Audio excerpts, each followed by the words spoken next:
This episode is brought to you by Leo Bato and Associates, ang realtor na patok.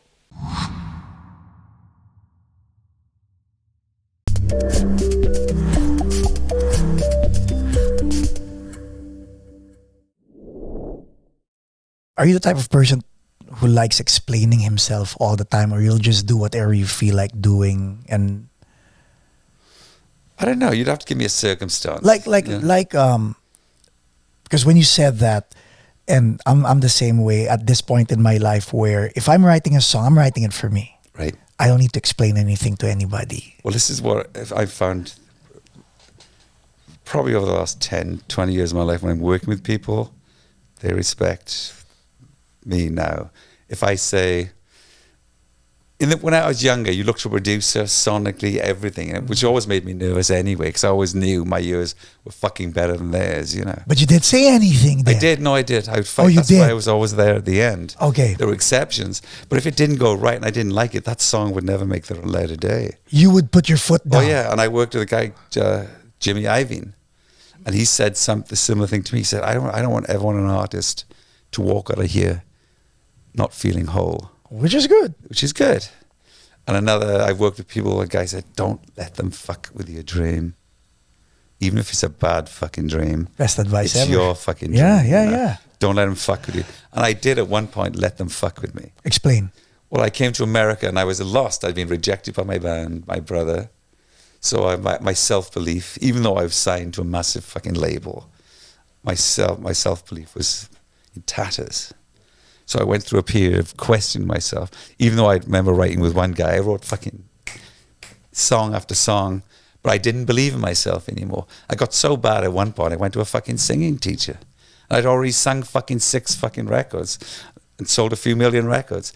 But that's what doubt it can happen like that. We're all so fragile, you know. Dang, I want to cry. So, but it hurt me for a long time, fucked me up for a long time. But then I'd met my wife, my son was born, I did an album called Why Me, Why This, Why Now, which is my favorite record I've ever made. And that, I knew when I made that record, I'm a fucking genius. I don't care what anyone says. You know, I'm a creative, capable, I'm an artist. So, fuck you. You can't fuck with me ever again. And no one ever could ever since. So. Yeah, you went the extra step. I was so happy. I mean, it was on an independent label, but I was so proud of it. The reviews it got were amazing.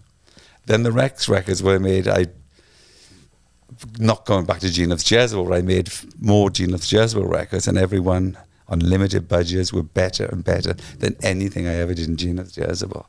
So I felt whole. So now all I need to do is why the fuck was I aiming for independent labels?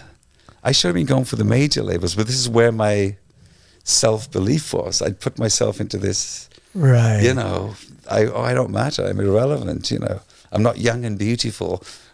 You know, to quote right. You know, famous. What's that song? Yeah. What will you think of me when I'm not young and beautiful? That's what I felt. You know, so. But really, I still have all my hair now, and I'm 4. Mindset, no? I mean, it's your perception of, if you change that mindset. Oh, no, you make yourself old, yeah. I worked in a steel mill in men when I was 16 till I was 21. And I remember men in their 50s and 60s looking like they were fucking 90. I remember men leaving when they were 65 and dying 2 days later. So, because that's all they had to live for. You know, we are what we do, you know, and if what you're doing isn't making you happy, you're going to fucking be miserable, you know.